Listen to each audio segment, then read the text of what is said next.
Hello guys, आज हम आपको एक ऐसी टिप्स दिखाएंगे बनाएंगे जैसा आपने कभी नहीं देखा होगा। इसमें हम बहुत ही यूनिक तरीके से एक स्टाइल से ब्लाउज जैसे बनाया था। उसमें जो कटिंग थी उसको किस तरीके से कवर करें जिससे वो ज़्यादा बड़ा ना दिखाई पड़े। और ये ब्लाउज मैंने ही बनाया था। पहले उन्होंने ये कहा कि ये बहुत ही डीप बनाना चाहिए, यानी खूब बड़ा बना दो बाहों में स्लीव। तो मैंने भाई बड़ा बना दिया। अब उनको पहनने में अच्छा नहीं लगा तो उन्होंने ये कहा कि अब भाई इसको छोटा कर दो। तो मेरा तो ये कहना है, जब मैं चीज़ बनाती हूँ तो मुझको ही वो सही करना पड़ेगा। मैं अपने कस्टमर को निराश नहीं करती हूँ कि वो किसी और के पास जाए, इसलिए मैंने कहा मैं ज़रूर बना दूँगी। तो इसके लिए देखिए मैंने एक पट्टी बनाई है और इत्तेफाक से मेरे पास उस कलर का कपड़ा भी मिल गया। तो मैंने देखिए ये लंबी सी पहले पट्टी काट के सिल ली। फिर सिलने के बाद एक उसके ऊपर धीरे धीरे दूसरी सिलाई भी मैंने लगा दी है। धीरे धीरे ऐसे मशीन से लगाते जाएंगे और इसमें बिल्कुल भी झोल नहीं आना चाहिए। ये देखिए मैंने पट्टियाँ तैयार कर ली हैं कि किस तरीके से पट्टी फिनिशिंग के साथ बिल्कुल दो लंबी लंबी तैयार करनी है, यानी उसमें कम ना पड़े।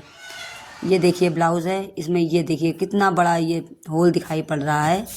हालांकि ये डिज़ाइन है बट लेकिन इसको हम किस तरीके से पहनेंगे, जब पहनते हैं तो इसका बहुत ही बड़ी बाहें इसकी लगती हैं, इसलिए हम इसको छोटा करेंगे। और इसके लिए मैंने उसकी नाप ले ली है।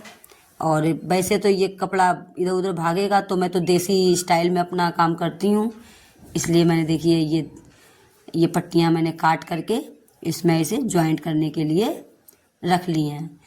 पहले एक पट्टी को इसी तरीके से धीरे से सिलेंगे और फिर दूसरी ऐसे ही सिलेंगे। इससे ये आराम होगा कि ब्लाउज जब सिलने के लिए ब्लाउज में सिलेंगे तो दिक्कत नहीं होगी। फिर एक पट्टी पकड़ो, फिर एक लगाओ, फिर एक पट्टी पकड़ो, फिर एक लगाओ, फिर वो आगे पीछे हो जाएंगी।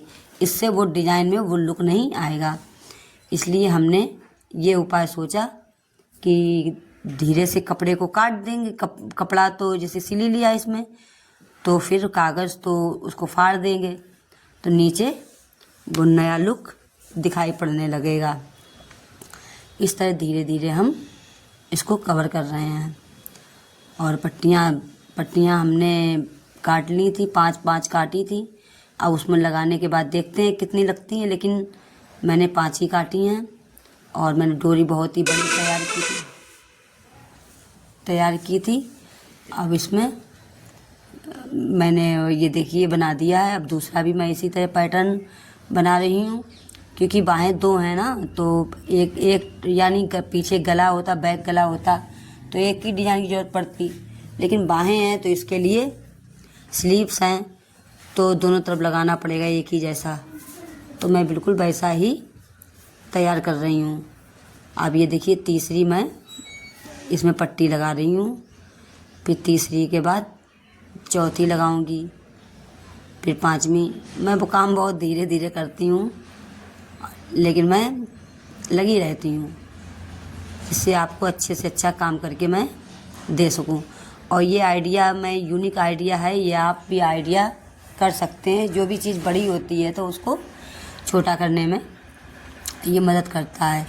इससे ये चीज़ भी बहुत ही स्टाइलिश लगती है देखने में भी, और बहुत ही अच्छा लगता है यूनिक डिज़ाइन। इससे हम लोग एक नई सीख लेंगे कि किस तरीके से कपड़ा कोई भी बेकार नहीं जाना चाहिए। अब ये देखिए हम ब्लाउज़ ले लेते हैं उल्टी तरफ से, और ब्लाउज़ लेने के बाद इस पे हम ये देखिए रख लिया है और फिर सिल भी दिया है। सिलने के बाद देखिए डिज़ाइन कितनी ही अच्छी यूनिक लग रही है। ये देखिए फिर मैं इसके ऊपर डबल सिलाई कर दे रही हूँ। और आपसे अनुरोध है कि आप मेरे चैनल को सब लाइक एंड फॉलो सब्सक्राइब कर लीजिए, जिससे आपको नए नए टिप्स मैं बताती रहूँगी और सिलाई के बहुत ही अच्छे आइडियाज़ देती रहूँगी।